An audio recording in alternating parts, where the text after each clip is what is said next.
Assalamualaikum warahmatullahi wabarakatuh. Halo Sobat Setiap Fakta Kehidupan. Tidak lupa kami sampaikan salam sehat, salam sejahtera, semoga tercurah segala bentuk kebaikan dan juga kita semua dalam lindungannya. Seperti biasa, kita akan berbagi kisah dari yang unik, menarik, sampai bikin nangis. Mari kita simak kisahnya.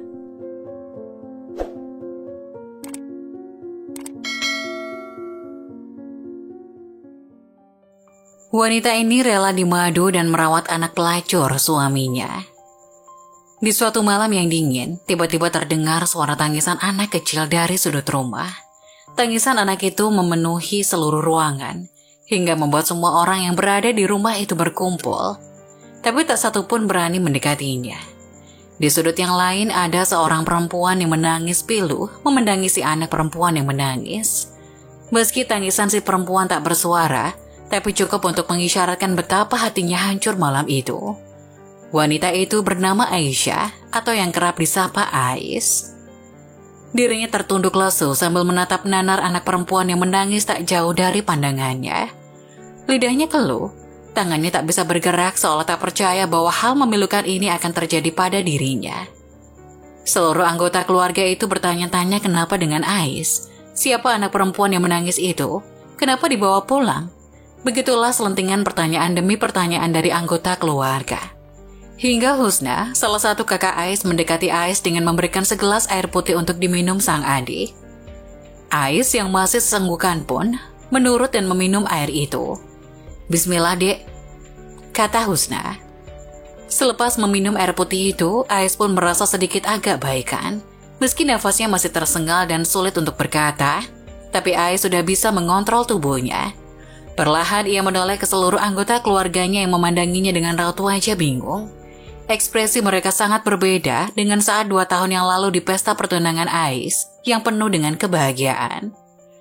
Ais pun tiba-tiba teringat dengan masa lalunya. Tepat 2 tahun sebelumnya di tanggal yang sama adalah hari yang paling membahagiakan bagi Ais. Hari itu hatinya berbunga-bunga hingga membuatnya selalu tersenyum sampai giginya kering. Seluruh anggota keluarga itu menatap Ais dengan wajah yang ikut bahagia. Mereka tersenyum simpul melihat kebahagiaan si bungsu di keluarga itu. Bagaimana tidak, hari itu adalah hari yang membahagiakan untuk Aisyah.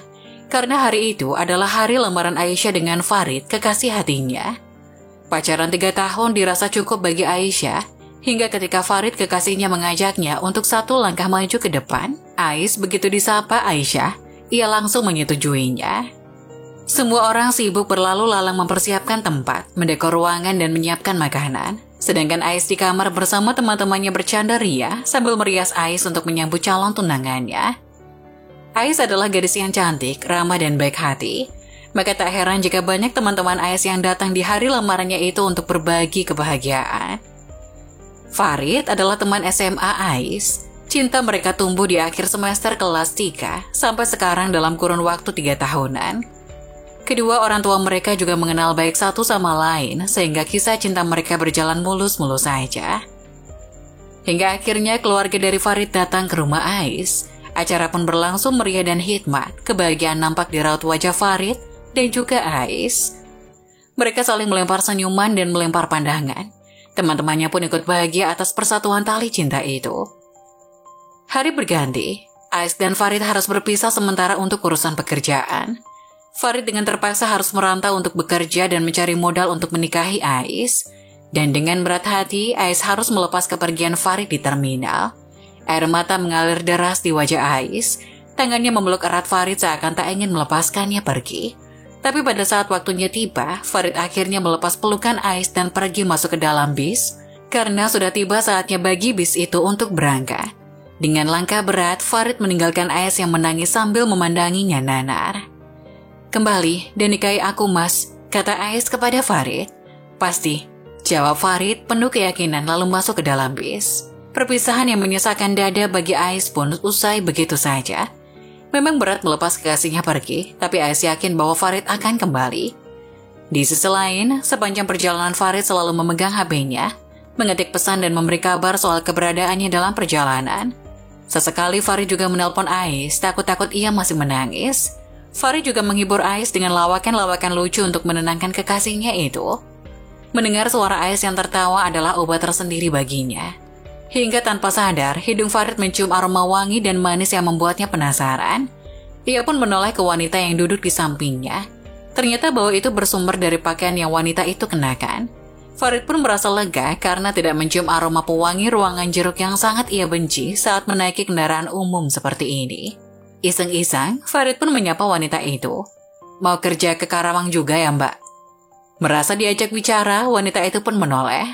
Betapa terkejutnya Farid ketika melihat wajah cantik dari wanita itu.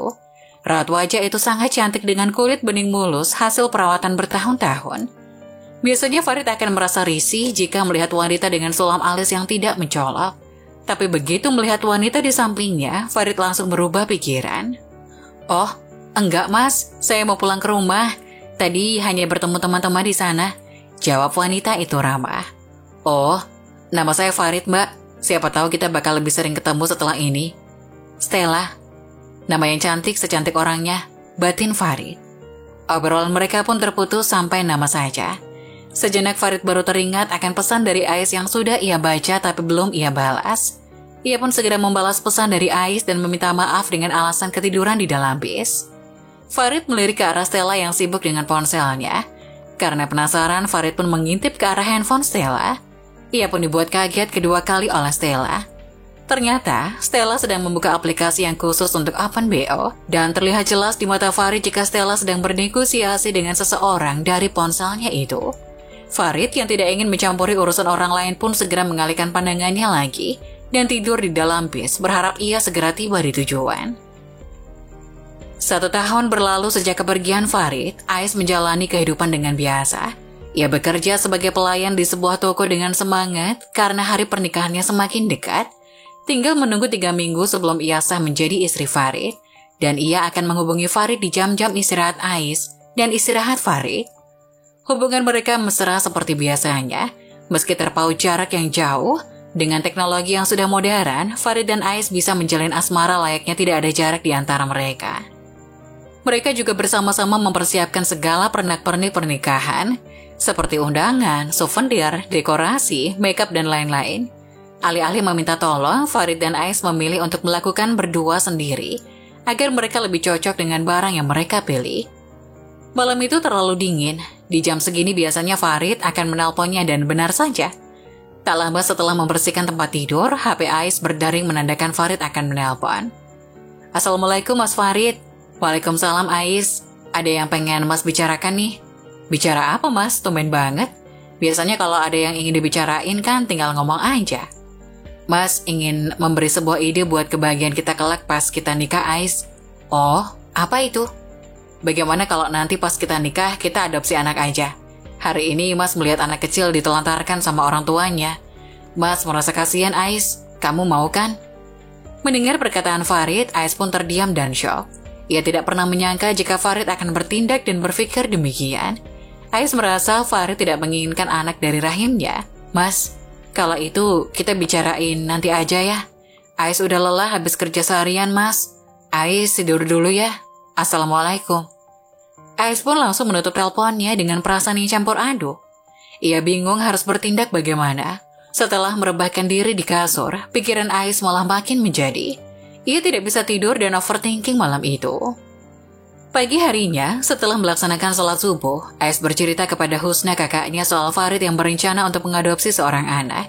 Sebenarnya kakaknya sudah mulai curiga dengan apa yang diceritakan oleh Ais, tapi ia tidak ingin adiknya menjadi terpuruk ketika ia mengatakan hal-hal yang membuat hati adiknya itu sakit. Mana bisa ia menyakiti hati adik tercintanya hanya dengan pikiran-pikiran negatifnya. Hanung pun berdoa semoga apa yang ada di pikirannya hanyalah hayalan jahatnya saja. "Kamu yang sabar dek, pernikahan kamu tinggal beberapa minggu lagi. Hal-hal seperti ini harus kamu bicarakan secara langsung sama Farid. Dan mana mungkin Farid gak pengen punya anak dari rahim kamu. Kamu kan cantik, pintar. Emang dia gak mau keturunan pintar?" Hibur Hanung kepada adiknya. Hingga 3 minggu berlalu, kegelisahan Ais yang sempat ia rasakan kini berubah menjadi kebahagiaan. Ia menganggap bahwa pikirannya di waktu itu adalah cobaan bagi pengantin yang ingin melaksanakan pernikahan. Hingga kini, Farid sudah berada di sampingnya, berjabat tangan dengan penghulu, menyebut namanya dengan lantang dan mengucapkan kalimat ijab kabul. Saya terima nikahnya Aisyah binti Supriyadi dengan seperangkat alat sholat dibayar tunai. Begitu kata sah bergema, Ais menumpahkan air matanya. Tercapai sudah keinginannya untuk menyandang status istri dari Farid kekasih hatinya. Senyumnya mengembang tatkala Farid memandangnya dan mencium keningnya. Ia sangat bahagia, rasanya seperti mimpi saja. Hingga beberapa hari kemudian, Farid kembali ke rumah dengan membawa seorang anak perempuan berusia 2 tahun yang cantik jelita. Anak itu sangat menggemaskan hingga membuat siapa saja ingin mencium dan mencubit pipinya. Ais merasa tidak masalah jika Farid menginginkan untuk mengadopsi anak. Hitung-hitung ia belajar mengurus anak dan menikmati masa-masa pacaran setelah menikah dengan Farid yang tertunda dulu. Hingga anak perempuan itu pun menangis kencang, lebih kencang dari biasanya. Membuat Ais sadar dari lamunannya. Ia pun memandang ke arah anak perempuan itu dengan bingung. Lalu menoleh lagi ke arah Hanum yang memberinya air putih. Begitu melihat Hanum, tangisnya kembali pecah. Ia segera memeluk kakak kesayangannya dengan erat. Ia tak tahu harus bagaimana dan harus bersikap seperti apa. Tenang dek, tenang. Ada apa sebenarnya? Setelah puas menumpahkan air matanya, Ais pun dengan tegar berusaha untuk menceritakan cerita fakta yang ia ketahui dari anak perempuan itu. Ternyata, anak itu adalah anak kandung Farid dengan perempuan lain. Ibu dari anak itu tidak ingin merawat bayi karena pekerjaannya sebagai wanita malam yang mengharuskan dirinya bekerja di malam hari dan kelelahan di pagi harinya. Hingga wanita itu menyuruh Farid untuk merawatnya bersama Ais. Iya, ibu dari anak perempuan itu adalah Stella, wanita yang ditemui Farid ketika di bis. Dan ternyata diam-diam setelah mengetahui Stella bermain aplikasi untuk jual diri, Farid juga mendownload aplikasi serupa dan sering memesan jasa Stella dikala dirinya sedang senggang. Hingga akhirnya Stella hamil anak Farid, tapi Farid menolak menikahi Stella karena Farid sudah berjanji akan menikahi Ais. Farid juga tidak bisa melupakan Stella yang sudah senantiasa menemani rasa kesepiannya. Hingga lahirlah anak yang berada di depan Ais yang sudah Ais rawat dan anggap seperti anaknya sendiri. Begitu mengetahui kejadian itu, Ais berteriak histeris sehingga membuat anak perempuan itu takut dan ikut menangis lebih kencang. Ais kebingungan harus bagaimana menghadapi kenyataan pahit itu. Sedangkan Farid baru saja kembali bekerja ke tanah rantau, yang artinya Farid akan bertemu lagi dengan Stella. Mendengar penjelasan dari Ais, semua anggota keluarganya pun marah. Mereka tak terima atas pengkhianatan yang dilakukan Farid terhadap anak kesayangan mereka. Dengan geram, orang tuanya menelpon orang tua Farid dan memberitahu kejadian itu. Farid pun ditelepon untuk segera pulang kepada istrinya untuk menyelesaikan masalah ini. Ais sadar jika ini bukan salah anak perempuan itu. Ia tidak tahu apa-apa tentang dosa apa yang diperbuat oleh kedua orang tuanya. Ia malah takut kalau anak perempuan itu disalahkan oleh orang-orang yang menudingnya dengan kata-kata yang tidak pantas. Hingga Ais akhirnya memutuskan untuk tetap merawat anak Farid dengan satu syarat. Tidak ada bagi Farid untuk merantau lagi dan bertemu dengan Stella. Farid harus memutus hubungan dengan Stella 100% dan bekerja di kampungnya bersama Ais. Ais dengan ikhlas menerima pengkhianatan yang dilakukan Farid dan memberinya kesempatan kedua untuk memperbaiki diri sekaligus mempertanggungjawabkan perbuatannya kepada dirinya dan keluarganya. Nah, bagaimana menurut kalian? Jangan lupa tulis pendapat kalian di kolom komentar ya. Wassalamualaikum warahmatullahi wabarakatuh.